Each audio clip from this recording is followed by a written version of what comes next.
తెల్ల శనగల గట్టి గారెలు చేసుకోవడానికి అన్ని రెడీగా పెట్టుకున్నాను. ఒక్కసారి కావాల్సిన పదార్థాలు చూపిస్తాను చూడండి. ఇది తెల్ల శనగలు మనం కాబూలీ చెన్నా అంటాం కదా, దాన్ని నైట్ అంతా నానబెట్టేసి ఈరోజు మార్నింగ్ ఏం చేశానంటే కుక్కర్లో కొంచెం పసుపు వేసి బాయిల్ చేశాను. అలాగే నానబెట్టిన పచ్చి శనగల్ని మనం మిక్సీ పట్టి డీప్ ఫ్రై చేసినా కూడా అవి సరిగ్గా ఉడకవన్నమాట. అందుకే ముందుగానే మనం బాయిల్ చేసి పెట్టుకోవాలి. ఇక్కడ బాయిల్ చేసి పెట్టుకున్న తెల్ల శనగలు ఉన్నాయి, బియ్యం పిండి, కొత్తిమీర, పచ్చిమిర్చి, జీలకర్ర, అల్లం, నువ్వులు, ఎండుమిరపకాయలు. సో అన్నీ రెడీగా ఉన్నాయి. ఫస్ట్ థింగ్ మనం ఏం చేద్దామంటే ఒక రోల్ తీసుకొని ఇందులో కాస్త పచ్చిమిర్చి, జీలకర్ర, శనగలకి సరిపడా ఉప్పు నేను ఇందులోనే వేసేస్తున్నాను. ఇప్పుడు దీన్ని ఇలా దంచుతున్నాను.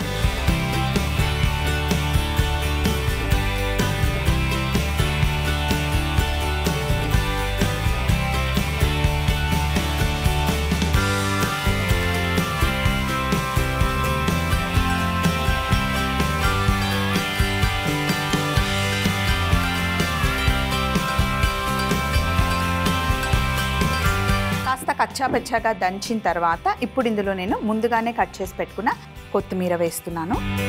అలాగే అల్లం. తెల్ల శనగల్లో మనకి వేరే ఫ్లేవర్ అంటూ ఏం రాదు, మైల్డ్గా ఉంటాయి అనమాట. కొంచెం ఉప్పు వేసుకొని బాయిల్ చేసుకొని మనం తింటూ ఉంటాం. కాకపోతే దానికి మంచి ఫ్లేవర్ని యాడ్ చేయడం కోసం జీలకర్ర, పచ్చిమిర్చి, కొత్తిమీర, అల్లం వేస్తే రుచి చాలా చాలా బాగుంటుంది. వీటితో మనం డీప్ ఫ్రై చేస్తాం. కొంచెం నువ్వులు వేయడం వల్ల మధ్య మధ్యలో నువ్వులు తగులుతూ ఇంకా కొంచెం ఎండుమిరపకాయలు కూడా యాడ్ చేస్తే కొంచెం ఆ స్పైసీనెస్ తగులుతూ బాగుంటుంది అనమాట. మీకు కావాలి అంటే మొత్తం కంప్లీట్ ఎండుమిరపకాయలైనా వేసుకోవచ్చు, లేదా పచ్చిమిర్చి అయినా వేయచ్చు. అవి రెండు కొంచెం కొంచెం వేస్తే బాగుంటుంది. ఎండుమిరపకాయలని ఇందులో దంచితే మొత్తం రెడ్గా అయిపోతుంది కదా, అందుకే కొంచెం ఇలా చిన్నగా కట్ చేసుకుని అయినా వేసుకోవచ్చు, లేదా రెడ్ చిల్లీ ఫ్లేక్స్ అయినా మనం యాడ్ చేయొచ్చు. అల్లం, కొత్తిమీర వేసాం కదా, దీన్ని కూడా కొంచెం దంచుదాం.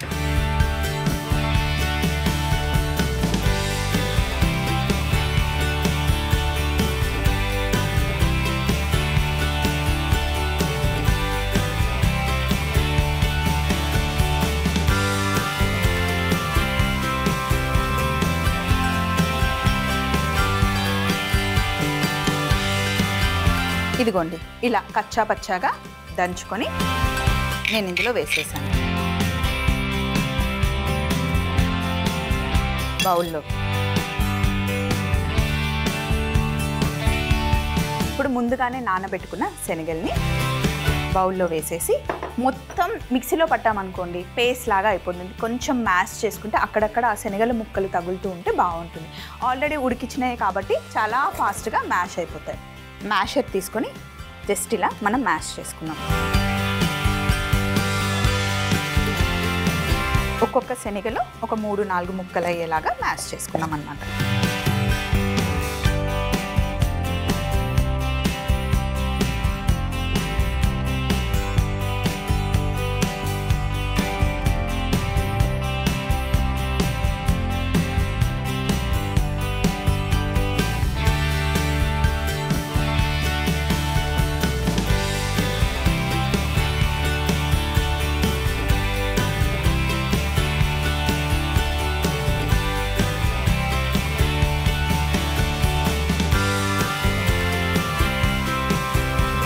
ఇలా మ్యాష్ చేసుకున్న తర్వాత ఇందులో ఒక గుప్పెడు నువ్వులు వేసుకుందాం. నువ్వులు ఎక్కువ ఉంటే బాగుంటుంది.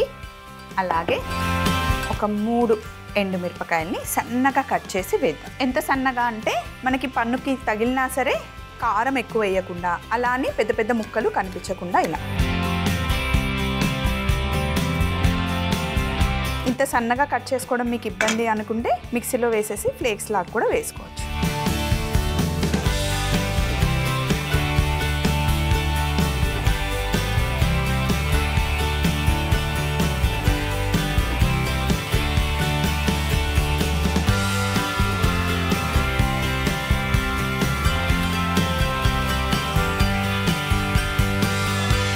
ఇలా ఎండుమిరపకాయల్ని కట్ చేసి వేసుకున్న తర్వాత ఒక 2 టేబుల్ స్పూన్లంతా బియ్యం పిండి మనం వేసుకోవాలి.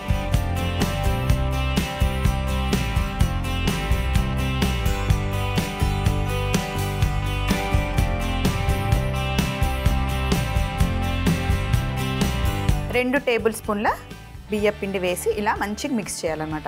ఒకేసారి ఎక్కువ వేసినా మళ్ళీ ఎక్కువ అయిపోతుంది పిండి. చూసుకొని మంచిగా ఇలా మిక్స్ చేసుకోవాలి. కొత్తిమీర ఫ్లేవర్ చాలా బాగా తెలుస్తుంది. మధ్య మధ్యలో అల్లం తగులుతూ బాగుంటుంది. నైవేద్యం పెట్టేటప్పుడు అల్లం వేస్తాం కానీ వెల్లుల్లి వేయం. ఉల్లిపాయ కూడా మనం ఇందులో వేసుకోవట్లేదు. ఇన్ కేస్ మీరు మామూలు రోజు చేసుకుంటాను అంటే కాస్త ఉల్లిపాయ కూడా కట్ చేసి వేసుకుంటే బాగుంటుంది. మీకు నచ్చితే అలా యాడ్ చేయండి. ఉల్లిపాయ లేకపోయినా కూడా బాగానే ఉంటుంది.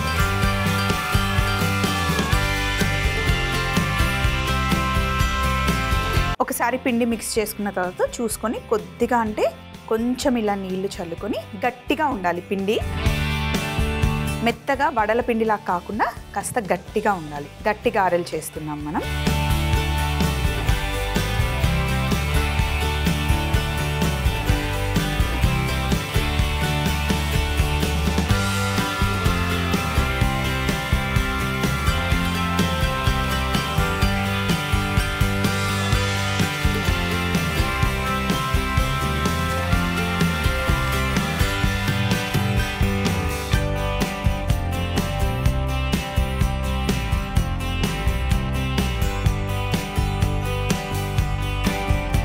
ఇలా పిండి గట్టిగా తడుపుకున్న తర్వాత ముద్ద ముద్దగా చేసుకోవాలి మనం. ఇలా ఫస్ట్ పొయ్యి మీద నూనె పెట్టాను, వేడిగా ఉంది. ముందు రౌండ్గా చుట్టుకొని ఒక అరటాకు తీసుకొని కాస్త నీళ్ళ సహాయంతో జస్ట్ ఇట్లా ఇంకొక అరటాకు పెట్టి జస్ట్ ఫస్ట్ ఇట్లా ప్రెస్ చేయండి.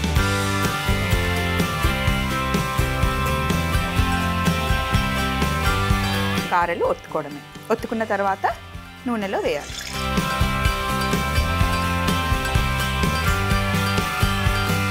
మీకు నచ్చిన సైజులో చేసుకోవచ్చు.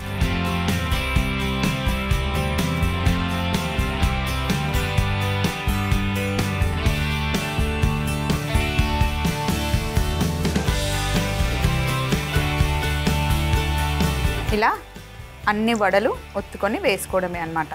మరీ పల్చగా చేయకుండా కాస్త లావుగా ఉంటేనే బాగుంటుంది. గట్టిగా కాల్చుకోవాలన్నమాట. ఒకసారి అన్నీ మనం నూనెలో వేసిన తర్వాత కాస్త మంట తగ్గించి చిన్న మంటలో మనకి క్రిస్పీగా అయ్యేంత వరకు ఫ్రై చేసుకోవాలి. అప్పుడు చాలా బాగుంటాయి.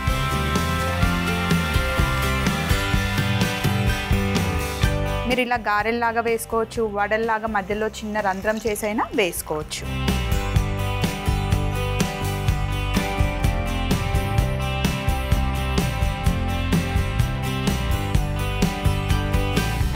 చాలా క్రిస్పీగా కరకరలాడాలి అంటే సన్నగా ఒత్తుకోవాలన్నమాట. నేనైతే సన్నగా ఒత్తట్లేదు. మీకు క్రిస్పీగా కావాలి అంటే సన్నగా ఒత్తుకోవచ్చు. పచ్చికారం వేసి చేసిన వడలు గారెలు ఎప్పుడు చాలా బాగుంటాయండి. మధ్యలో మనం నువ్వులు ఎక్కువ వేసాం కాబట్టి రుచిని మరింతగా పెంచుతుంది. దీన్ని మీరు డైరెక్ట్గా తినేయచ్చు. ఇంకా నంచుకోవడానికి ఏం అవసరం లేదు. ఇలాగే 2 వైపులా చక్కగా కాల్చుకోవాలన్నమాట. క్రిస్పీగా అయ్యేంత వరకు ఇప్పుడు మంట కాస్త తగ్గించి చిన్న మంటలో కాల్చుకోవాలి. గట్టి గారెలు మంచి ఫ్రై అయ్యే లోపల ఇక్కడ ఉన్న సందడంతా తీసేసి నేను ఫైనల్ ప్లేట్ ఒకటి రెడీగా పెట్టుకుంటాను. ఇలా క్రిస్పీగా అయిన తర్వాత బయటకు తీసుకోవడం.